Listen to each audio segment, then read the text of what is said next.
saya mau berbicara mengenai tema bulanan kita, yaitu mengucap syukur mengenai janji, mimpi, dan penglihatan yang sudah terjadi dalam kehidupan kita. Saya bagi menjadi 5 tema. Yang pertama, yang pagi ini, itu bersyukur dengan memegang janji Tuhan. Kadang kita itu kalau bersyukur itu harus diajari sebenarnya. Kadang soalnya kalau cuman dikasihin perintah mengucap syukur gitu, ada yang bisa, ada yang enggak. Ada yang susah sekali mengucap syukur karena selalu yang diingat yang jelek-jelek. Yang hari ini, yang pagi ini, saya mau mengajak Anda melihat seseorang yang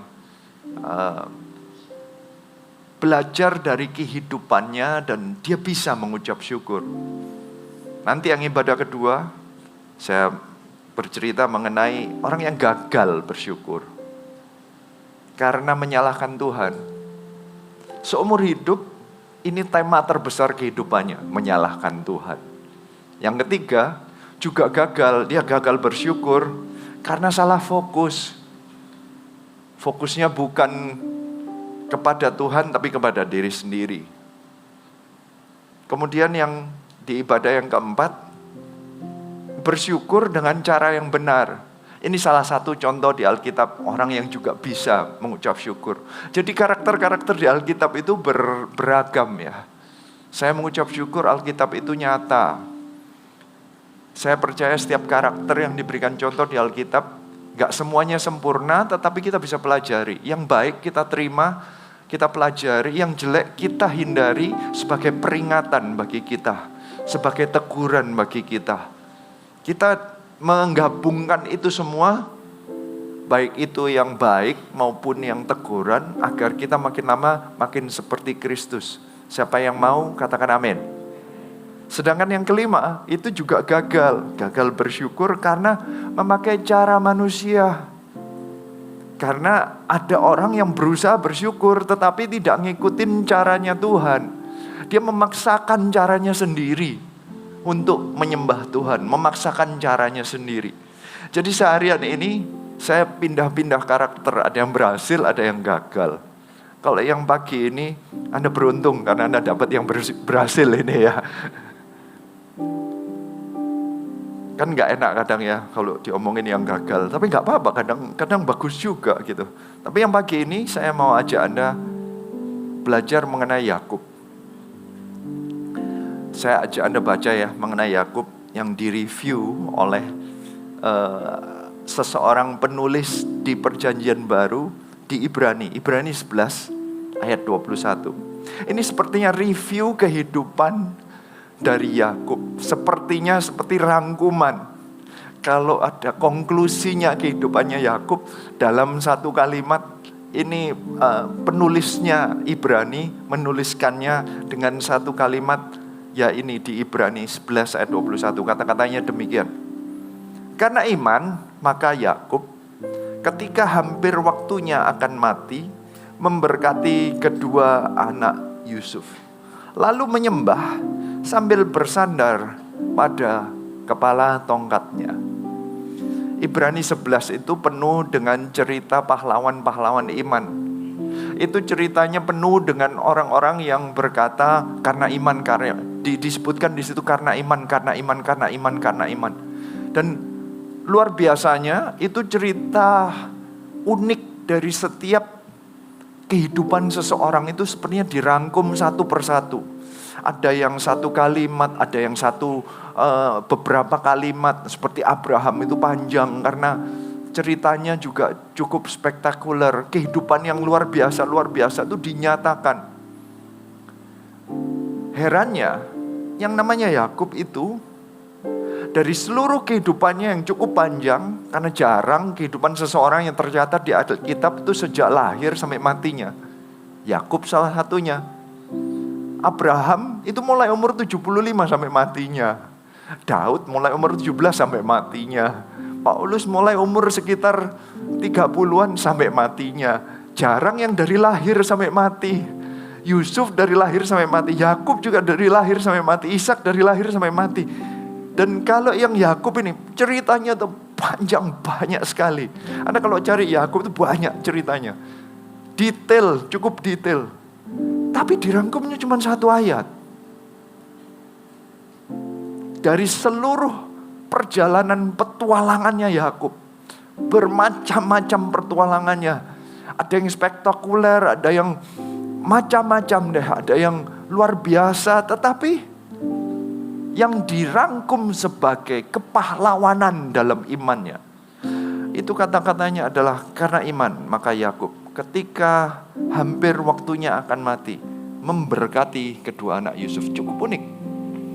Tindakan memberkati cucunya di waktu mau mati itu ternyata merupakan satu iman. Kenapa? Kenapa kok seperti itu? Kenapa kok bisa hal ini yang dianggap iman kepada Tuhan? Saya akan ajak Anda melihat ini. Karena ini judulnya khususnya untuk Yakub ini adalah bersyukur dengan memegang janji Tuhan. Temanya makanya memegang janji Tuhan. Ini seseorang yang berhasil memegang janji Tuhan sampai titik darah akhirnya. Dengan setiap janji Tuhan itu dia bisa lihat dengan ucapan syukur. Mimpi dan penglihatan, visi yang didapat dari Tuhan bisa dilihat dari sisi positifnya. Ini seseorang yang begitu dihargai tindakan untuk memegang janji Tuhan itu. Ini dianggap kepahlawanan imannya. Ternyata kepahlawanan di dalam Tuhan itu bukan hanya jika membelah laut merah misalnya, membangkitkan orang mati gitu ya, atau mengalahkan ribuan musuh. Bukan hanya itu. Ternyata kalau di dalam Tuhan itu memegang janji saja, itu sudah merupakan kepahlawanan dalam iman kita. Berarti sepertinya ini memberikan kesempatan bagi kita. Kadang kita melihat orang, waduh karunianya orang itu luar biasa, posisinya, tempatnya luar biasa. Dia punya kesempatan untuk memimpin banyak orang misalnya, kesempatan untuk melakukan hal yang besar-besar. Mungkin ada menganggap, wah perusahaannya memang besar, atau posisinya besar, dia memang orang yang jenius, mungkin dia posisinya atau karirnya dia sudah menjadi profesional yang orang yang terkenal. Ya wajar kalau dia pahlawan iman, sepertinya begitu ya. Yakub ini loh, gak pernah disebut dia mimpin orang banyak. Yakub ini loh kalau dibandingin sama kakaknya malah dia bukan yang outstanding, kakaknya lebih terkenal kalau waktu sejak kecilnya. Makanya ternyata hanya memegang janji Tuhan itu aja menjadi pengharapan bagi kita kan. Mari kita memegang janji Tuhan. Ternyata itu dianggap oleh Tuhan sebagai kepahlawanan. Dianggap oleh Alkitab sebagai kepahlawanan. Bagaimana caranya?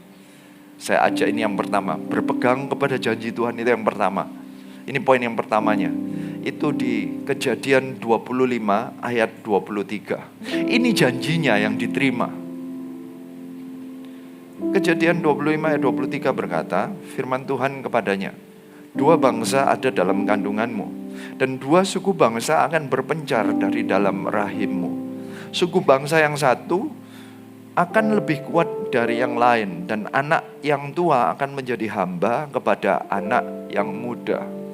Ini adalah satu firman yang diberikan oleh Tuhan kepada mamanya dari Yakub. Sebelum Yakub lahir, masih di dalam rahim ibunya, sudah ada nubuatan yang secara spesifik diberikan kepada Yakub. Di sini disebutkan, ini nubuatan kepada janin, nubuatan kepada 1-2 insan yang masih belum kelihatan wujudnya, mukanya belum kelihatan, masih bentuknya kalau di USG keluarnya cuman bentuk seperti titik, ada pentolan, keluar 4 pentolan gitu kayaknya. Ini cuman janin ini. Kata-katanya Tuhan, 2 bangsa. Ini nubuatan enggak? Titik disebut bangsa. Apa yang Anda lihat dalam kehidupan Anda? Kadang kita tidak bisa menerima apa yang Tuhan katakan dalam kehidupan kita karena kita cuma melihatnya titik. Banyak, kalau misalnya Anda mendengarkan 1000 gereja, 1 juta murid, Anda melihat diri Anda, mana mungkin jadi 1000 gereja? 1 juta murid, mana mungkin? Ruang ibadah ini yang pagi belum penuh. Mana bisa mencapai 1 juta? Kalau Anda sempat melihat, kalau ada yang pernah mission trip, pernah datang ke satelit-satelit yang lain, saya tahu ada beberapa yang kadang ngelihat, isinya belum sampai 100, sudah bangun ruangan untuk 500. Itu titik, jadi 5 kali lipat gitu misalnya. Mana mungkin? Ada beberapa tempat, cuma 300 orang, sekarang ruangannya 1300. Dulu kalau nggak salah ini juga kayak begitu kira-kira ya. Siapa yang bisa melihat? Hanya orang-orang yang berpegang janji Tuhan bisa melihat apa yang Tuhan akan lakukan dalam kehidupan Anda. Ini kejadian di dalam kehidupan Yakub di mana saya percaya mamanya akan dengan bangga ceritakan kepada anak-anaknya. Apakah gara-gara ini yang namanya mamanya yang terima kan, mamanya itu lebih sayang kepada anak-anak yang keduanya karena di sini anak yang tua akan menjadi hamba dari anak yang muda. Jadi kayaknya seperti, wah anak yang muda ini yang lebih besar. Sejak kecil sudah dibanding-bandingkan. Kalau mau dilihat apakah kehidupan Yakub yang Alkitab berkata bahwa dia itu punya iman, apakah kehidupannya sempurna? Saya kan berkata bahwa ini orang yang bisa memegang janji Tuhan. Berarti orang yang bisa memegang janji Tuhan itu berarti kehidupannya sempurna, makanya mudah baginya untuk memegang janji Tuhan. Sebenarnya tidak, karena sejak kecil dia itu mengalami persaingan dalam kehidupan. Sejak janin Tuhan aja sepertinya menyiapkan atau men-set up kondisi kehidupannya, sepertinya membandingkan antara yang muda dengan yang tua. Sepertinya ya. Saya rasa sebenarnya bukan membandingkan ya. Tuhan kalau mau memberikan kasih karunia memberikanlah. Tetapi mungkin dalam keluarga ini karena Ishak dan Rebeka, benar ya? Rebeka ya? Benar, Ribka ya? Oh, saya salah ngomong dalam bahasa Inggris. Ya, Ishak dan Ribka ini kurang dewasa rohani saat menerima ayat ini sehingga ujung-ujungnya yang namanya Ishak menyayangi yang tua, yang namanya Ribka menyayangi yang muda. Akhirnya kehidupan anaknya yang sebenarnya tertekan. Karena jika ada orang tua yang memisahkan seperti demikian, sepertinya anaknya juga bersaing juga. Kehidupan kalau sejak kecil bersaing itu nggak enak. Keluarga itu mestinya bersatu. Mestinya orang tua itu kan menerima anaknya apa adanya. Mau lebih tua, lebih muda, yang satunya lebih tinggi, lebih tidak. Buktinya sih rasanya ya kalau saya bayangkan memang tidak pernah disebutkan tingginya Yakub dengan Esau. Tapi saya rasa Esau itu lebih tinggi daripada Yakub. Badannya lebih besar daripada Yakub. Karena terkenalnya Esau adalah seseorang yang jago berburu. Saya rasa orang yang berburu paling tidak dia jauh lebih atletis mungkin. Mungkin Yakub itu nggak bisa lari. Kadang kalau ditabrak sama Esau langsung jatuh gitu. Esau badannya lebih gede, lebih berotot gitu ya. Makanya dia sukanya berburu. Ini sejak kecil Yakub tuh merasa dinubuatkan untuk menjadi lebih besar, tapi kenyataannya dia lebih kecil. Dinubuatkan untuk lebih, kata-katanya adalah menjadi tuannya, bahkan kokonya jadi hambanya. Tapi kapan kokonya yang selalu punya kekuatan, sampai papanya aja, zaman dahulu kan papanya yang berkuasa. Papanya aja senangnya sama kokonya, karena papanya suka makan daging dan kokonya sering bawa pulang daging. Yakub gak bisa. Yakub gak punya keahlian itu. Keahliannya malah masak di rumah, bersih-bersih. Enggaknya mamanya yang suka. Dia suka nolongin mamanya kali. Mamanya yang mengasihi dia, tapi sepertinya kalah karena papanya yang bisa menentukan nanti dapatnya apa. Jadi sepertinya ini janji yang tidak ada artinya bagi Yakub. Jika dia melihat kenyataan, gak ada artinya ini. Apa artinya ini semua? Kemudian setelah lahir, Kejadian 25 ayat 26. Ini kejadian kelahirannya. Sesudah itu keluarlah adiknya, tangannya memegang tumit Esau. Sebab itu ia dinamai Yakub. Ishak berumur 60 tahun pada waktu mereka lahir. Ini kejadian saat kelahirannya. Yakub itu sepertinya sejak dinubuatkan, janinnya aja sudah mengerti. Dia sejak kecil merasa saingan, karena kayaknya sepertinya di janin itu dia sudah mendengar bahwa anak yang muda seharusnya menjadi tuan. Jadi begitu kokonya sudah keluar dulu, dia memegang tumitnya Esau, sepertinya mau mengejar, aku duluan aja. Makanya kata-katanya dinamai Yakub. Yakub itu sepertinya dalam bahasa Inggris kata-katanya grabber, bukan merek loh ya. Memegang tumit itu, tukang mengambil, tukang memegang, suka menarik. Jadi kalau ada yang di depan dipegang, biar saya yang lebih maju. Ini orang yang punya daya saing tinggi sebenarnya Yakub ini. Mungkin karena dia merasa lebih kecil. Ada orang-orang yang motivasi kehidupannya itu untuk membuktikan kepada orang lain bahwa saya ini lebih bisa. Mungkin sejak kecil dia merasa dihina. Ada orang-orang yang merasa mungkin ditinggal oleh papanya. Mungkin karena papanya meninggalkan keluarganya, mamanya dan dia itu kalau kerja itu jadi workaholic. Karena dia mau membuktikan kepada papanya, meskipun kamu tinggal saya bisa. Dia tuh kayaknya suka memegang untuk menunjukkan. Dia memegang, aku bisa, gitu sepertinya. Yakub itu tibanya seperti itu. Dia itu mau membuktikan orang kiri kanannya, aku bisa, padahal dia enggak. Dia lebih kecil, kokonya lebih terkenal. Kalau di zaman itu, karena pekerjaannya kalau enggak beternak juga berburu. Jadi kokonya yang punya keahlian untuk berburu itu jauh lebih terkenal. Ini orang yang punya skill di zamannya. Skillnya itu skill yang memberkati, benar-benar membuat dia jadi hebat. Yakub memasak, zaman sekarang chef terkenal, benar ya. Yakub cuman bisa masak, nggak terkenal zaman itu. Tidak membawa ketenaran, tidak membawa berkat sepertinya. Skillnya Yakub itu sepertinya nggak ada artinya. Sehingga janji itu sepertinya gak bisa dipegang. Jika dia bukan pemegang janji, bisa-bisa dia punya keputusan untuk kepahitan sama Tuhan. Itu janji cuman bohongan aja. Ini bukan cuman sekilas loh.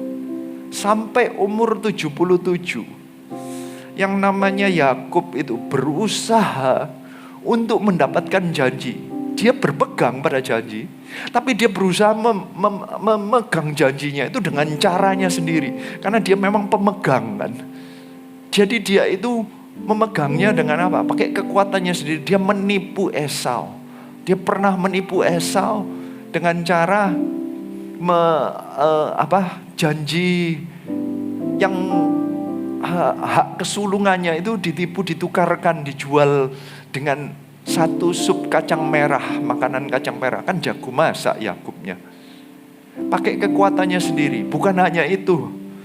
Di umur 77 tahun benar-benar dia menipu papanya. Agar papanya yang tumpang tangan. Itu caranya dia mendapatkan janjinya. Dia menipu papanya sehingga kokonya begitu marah kepada dia.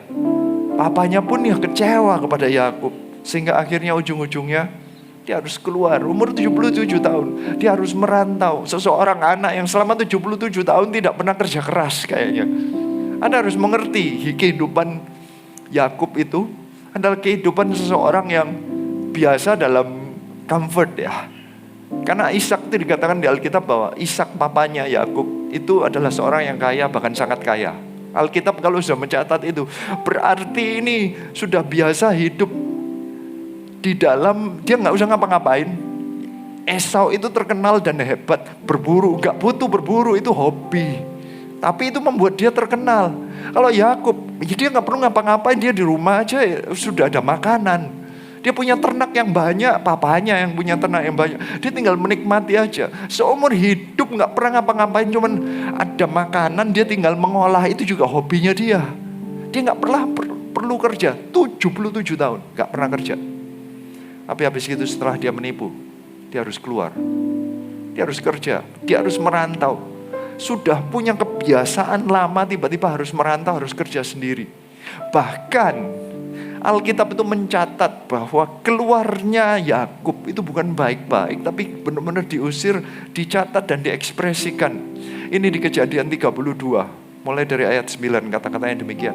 Kemudian berkatalah Yakub, ya Allah nenekku Abraham dan Allah ayahku Ishak, ya Tuhan yang telah berfirman kepadaku, pulanglah ke negerimu serta kepada sanak saudaramu, dan aku akan berbuat baik kepadamu. Sekali-kali aku tidak layak untuk menerima segala kasih dan kesetiaan yang engkau tunjukkan kepada hamba-Mu ini.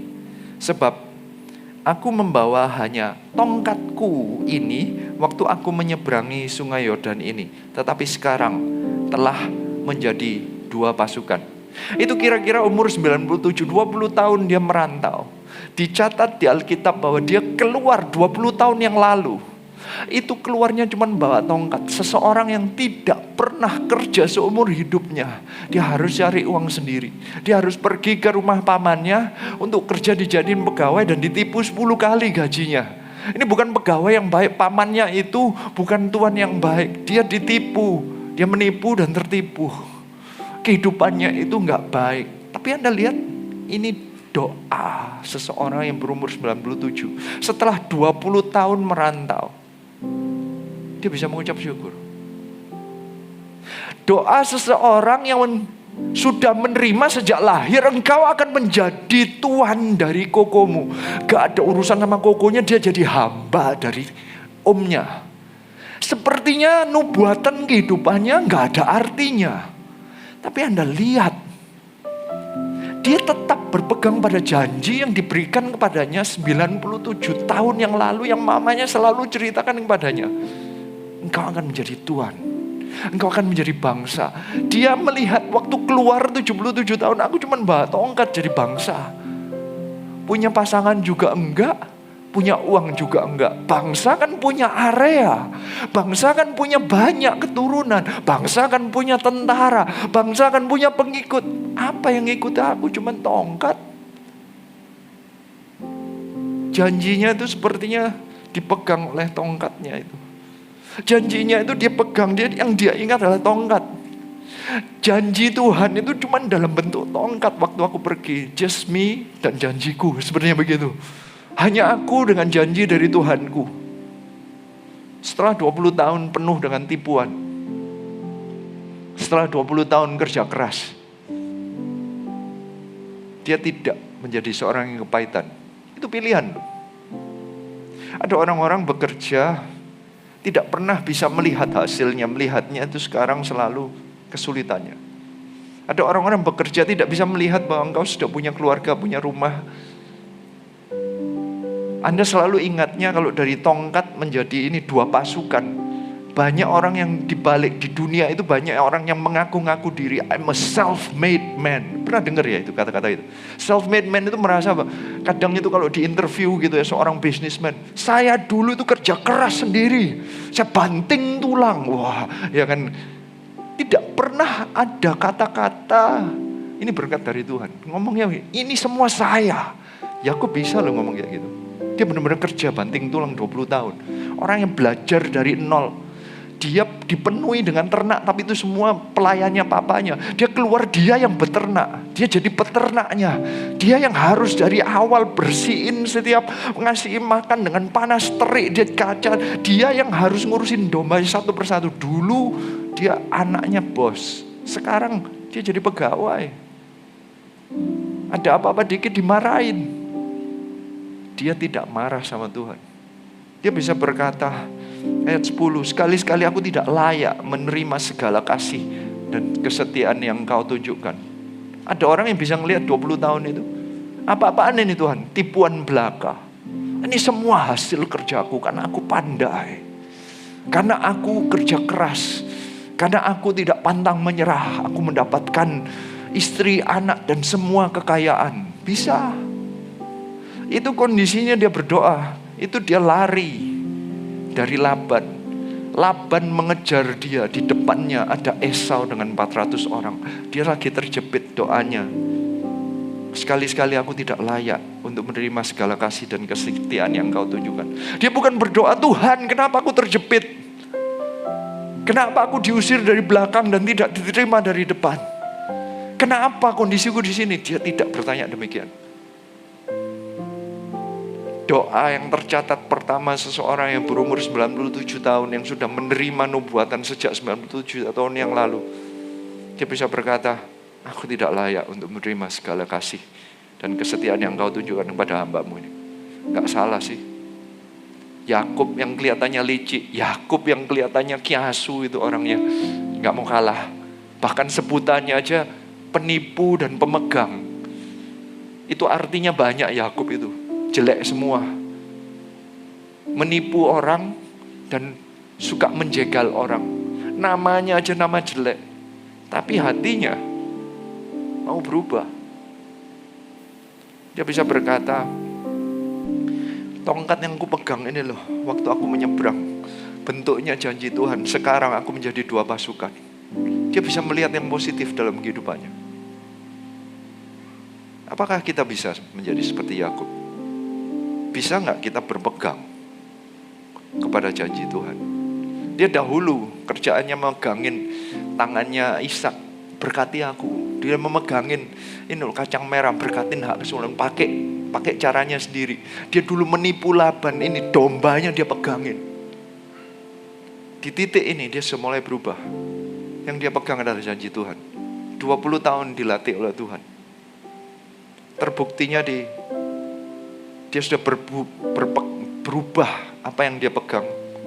Itu di Kejadian 32 mulai ayat 24. Lalu tinggallah Yakub seorang diri, dan seorang laki-laki bergulat dengan dia sampai fajar menyingsing. Ketika orang itu melihat bahwa ia tidak dapat mengalahkannya, ia memukul sendi pangkal paha Yakub sehingga sendi pangkal paha itu terpelecok. Ketika ia bergulat dengan orang itu, lalu kata orang itu, biarkanlah aku pergi karena fajar telah menyingsing. Saud Yakub, aku tidak akan membiarkan engkau pergi jika engkau tidak memberkati aku. Bertanyalah orang itu kepadanya, siapakah namamu? Saudnya, Yakub. Lalu kata orang itu, namamu tidak akan disebutkan lagi Yakub, tetapi Israel, sebab engkau telah bergumul melawan Allah dan manusia, dan engkau menang. Bertanyalah Yakub, katakanlah juga namamu, tetapi Saudnya, mengapa engkau menanyakan namaku? Lalu diberkatinya lah Yakub di situ. Di titik ini ada sesuatu yang berubah. Yakub benar-benar menerima berkat yang sudah dijanjikan 97 tahun yang lalu. Selama 97 tahun dia mencari berkatnya dengan cara yang salah. Dia mencarinya karena di bagian dari nubuatannya dia harus menjadi tuan dari kokonya. Dia berusaha mengalahkan kokonya. Dia mau menipu kokonya. Kokonya sudah tapi dia gak dapat. Jadi dia berusaha cari berkatnya lewat mana? Dia menipu papanya. Papanya ditipu, tapi tetap dia malah bukan dapat berkatnya, malah diusir. Bukan dapat jadi tambah besar, malah gak punya apa-apa. Dia bingung kan? Terus caranya gimana? Mungkin dengan cara kerjaan. Dia berusaha mengalahkan Labannya. Laban itu tuannya, berusaha mengalahkan pekerjaannya. Mungkin di antara kita, gimana sih caranya dapat berkat? Kalau gak saingan sama keluarga, saingan sama teman sekelas. Kalau enggak, nanti fokusnya tiba-tiba pekerjaan mungkin. Caranya aku dapat berkat itu dengan aku habiskan semuanya untuk pekerjaan. Seperti Labannya.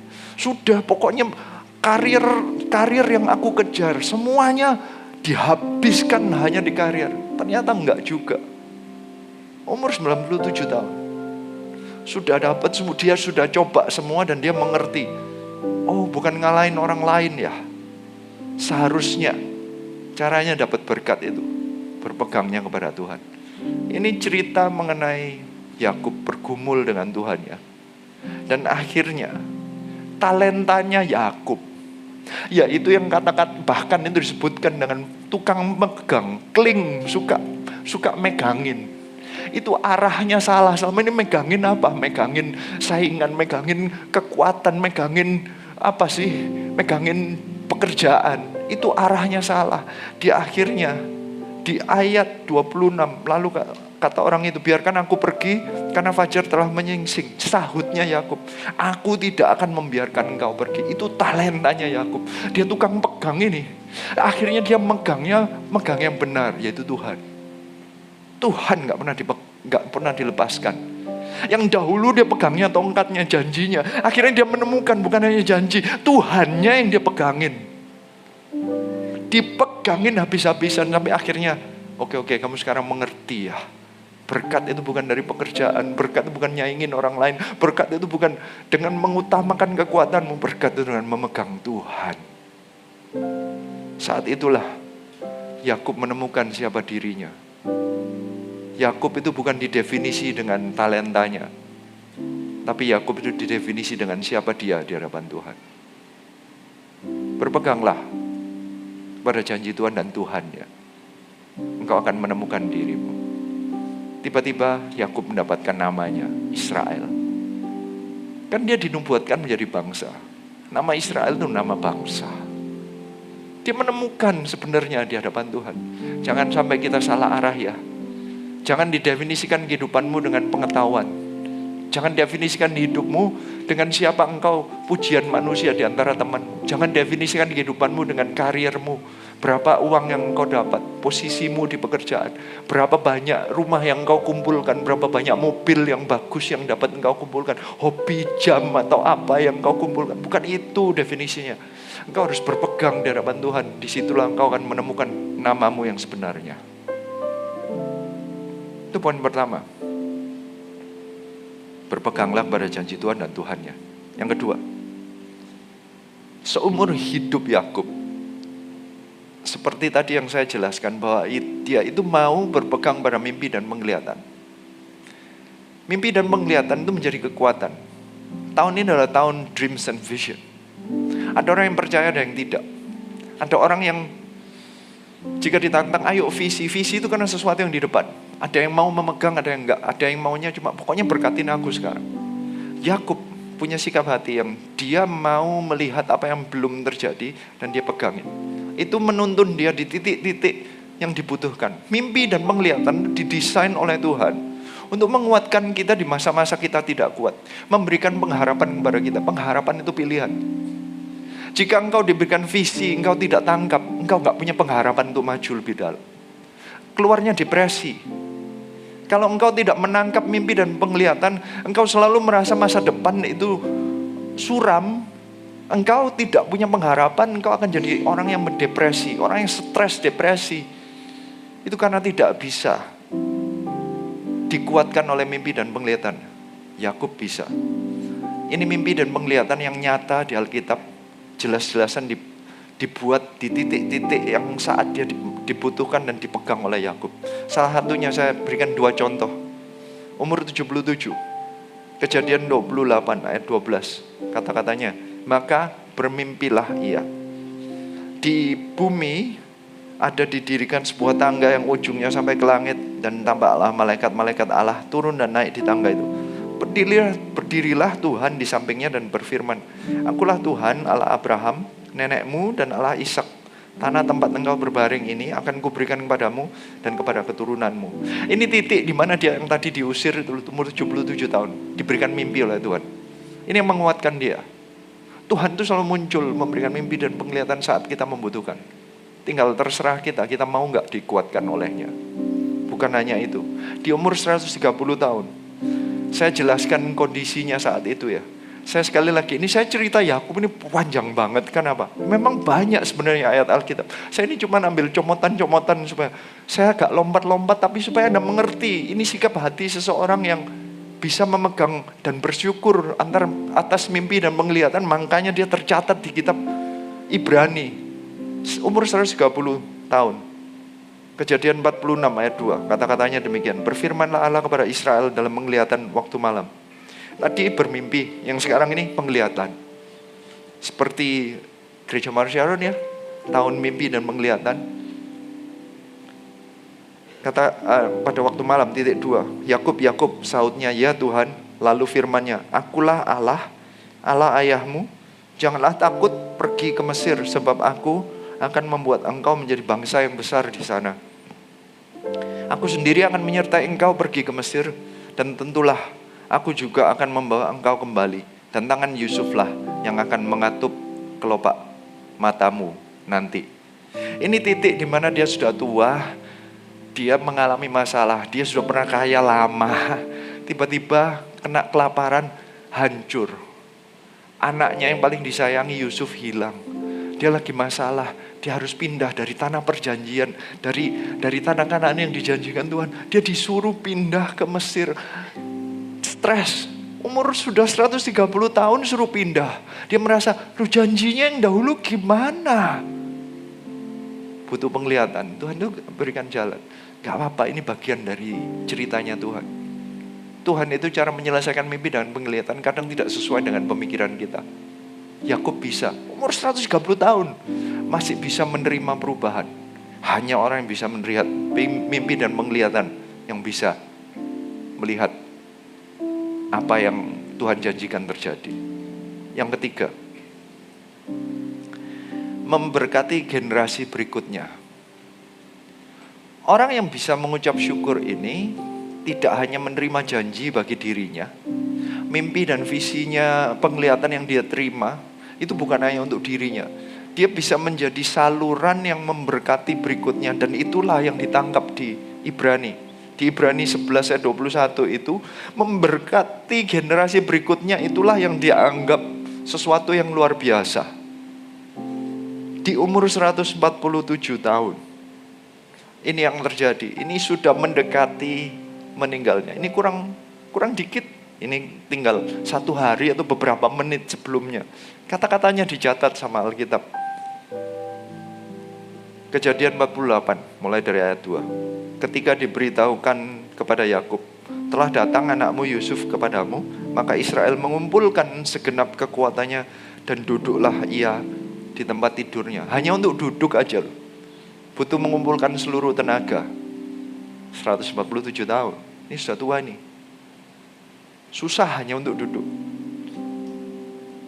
Apa yang diingat oleh seseorang yang sudah hanya untuk melakukan satu tindakan, duduk di tempat tidur? Berarti sebelumnya ngapain? Cuma tidur doang. Hidupnya itu tinggal tidur aja. Apa yang dibayangkan seseorang yang sudah tahu bahwa ini masa-masa akhir hidupnya? Apa yang dia ingat? Apa yang dia pegang? Coba. Berkatalah Yakub kepada Yusuf, Allah yang Maha Kuasa telah menampakkan diri kepadaku di Luz, di tanah Kanaan, dan memberkati aku. Tahu apa yang dia ingat?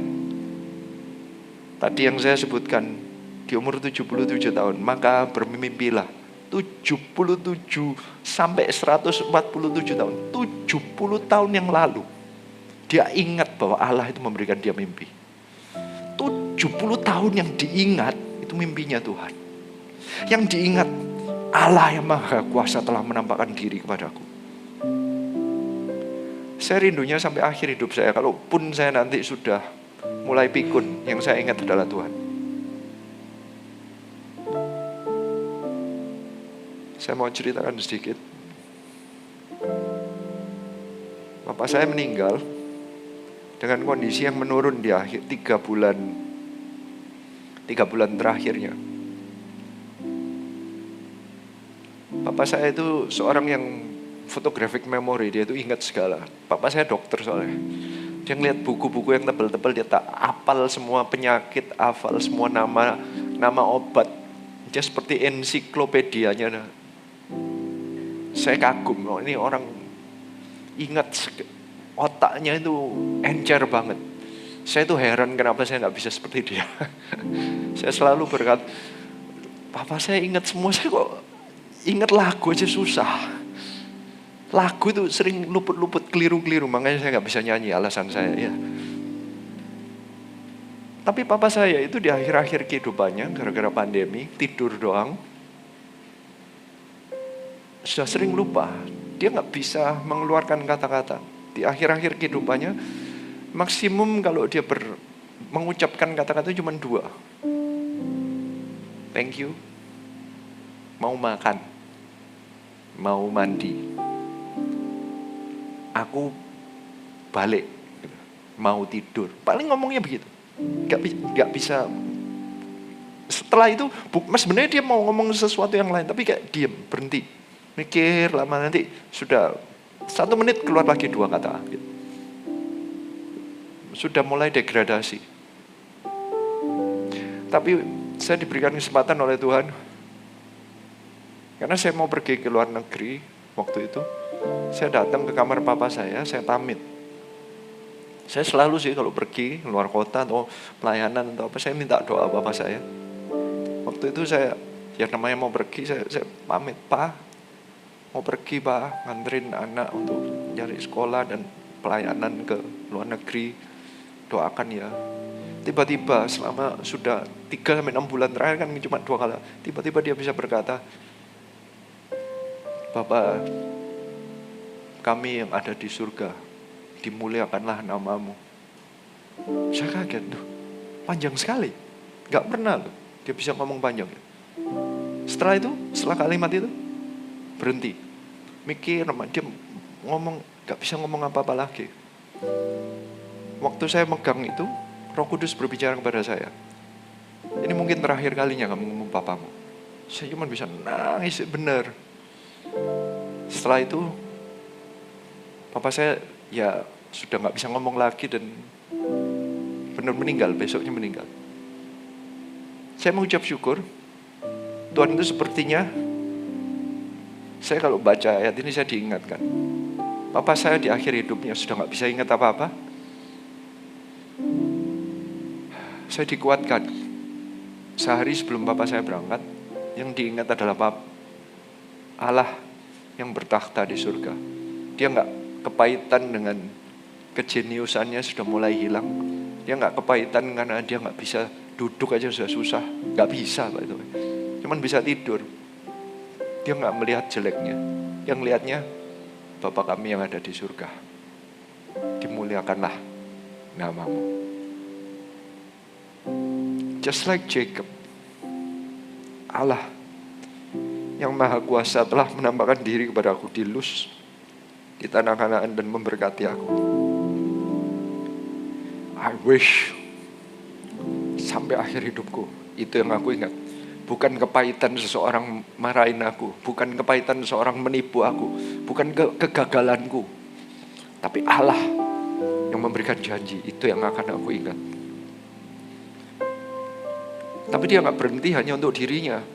Dia bisa melihat ke depan. Ini orang yang sudah mau mati. Dia bisa mentransferkan apa yang dia dapat kepada the next generation. Anda lihat ini, Kejadian 48 ayat 15, kata-katanya demikian. Gak usah lah, saya lompat ya. Kejadian 48 ayat 19, kata-katanya demikian. Tetapi ayahnya menolak, katanya, aku tahu anakku, aku tahu.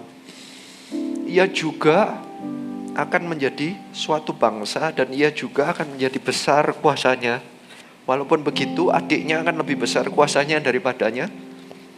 Dan keturunan adiknya itu akan menjadi jumlah besar bangsa-bangsa. Ini kejadiannya adalah Yakub menumpangkan tangan atas Efraim dan Manasye, anaknya Yusuf.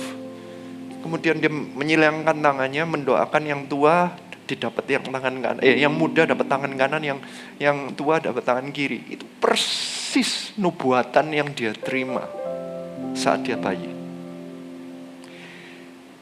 Anda masih mengerti, ini di akhir ini 5 menit sebelum dia meninggal, yang dia ingat itu adalah janji saat dia lahir. Dia pegang janjinya. Dia ngelihat orang jadi bangsa, sama seperti Tuhan melihat 1 titik Yakub jadi bangsa. Dia tangkap itu, meskipun dia belum lihat bangsanya, dia ngelihat melalui anak dan cucunya. Dia ngelihat seorang anak muda, dia bilang, kamu ini bangsa. Dia bisa melihat apa yang dia dapat, dia transferkan kepada orang lain.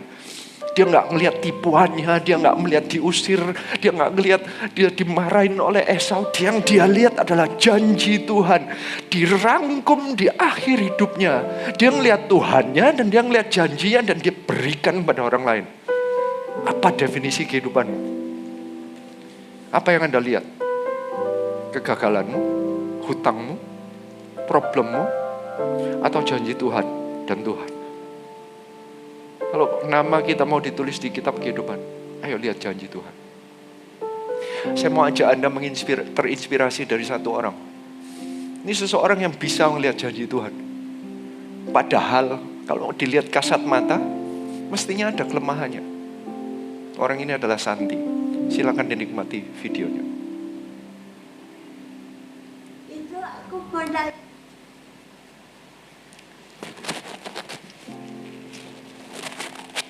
Itu aku merasa insecure soalnya aku itu kerasa Tuhan itu tidak menerima aku apa adanya.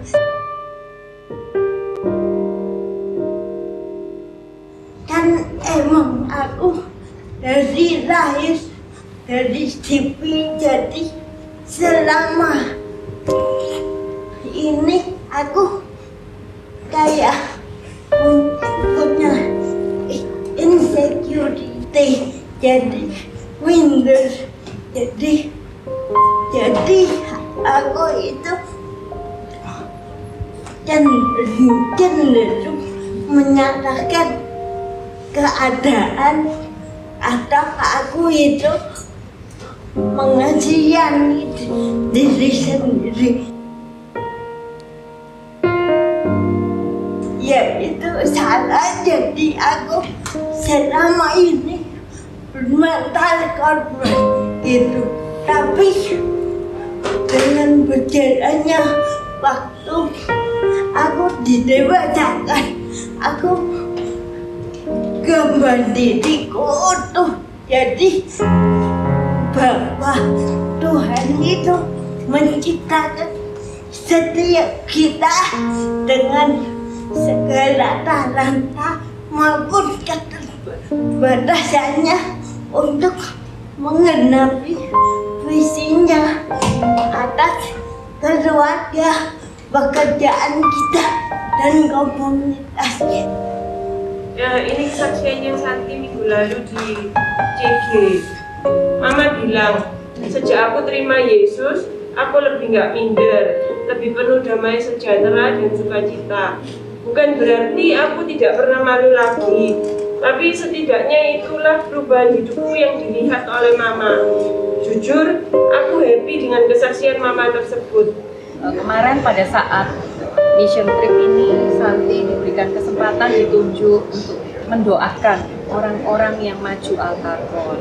Dan Santi bisa ceritakan, Santi, kamu mendoakan berapa orang dan apa yang ada di hatinya Santi. Kemarin aku mendoakan orang.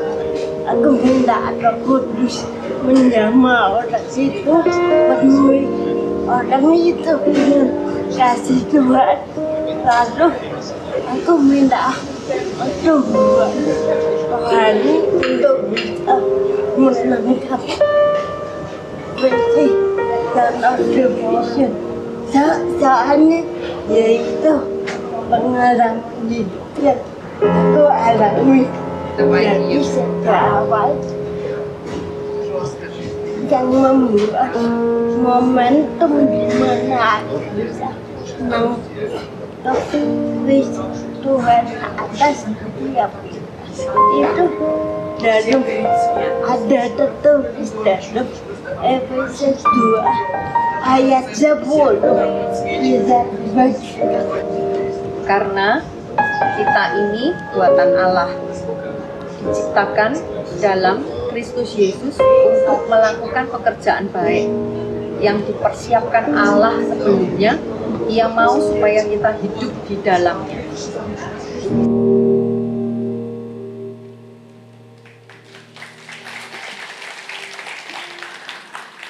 cerebral palsy, nggak bisa jalan. Dia harus dituntun orang, tapi dia mau menjadi sponsor di JG. Saat mission trip, saya tantang dia, kamu berdoa ya, kalau ada orang sakit kamu yang berdoa. Pertamanya malu, tapi akhirnya dia mau maju. Dia mau mendoakan orang lain. Karena dia sudah menangkap, bagi dia Efesus 2 ayat 10 itu janji untuk dia. Hanya orang yang berpegang pada janji Tuhan yang bisa melayani orang lain. Tidak berpusat kepada masalah. Saya nggak perlu ceritakan masalahnya.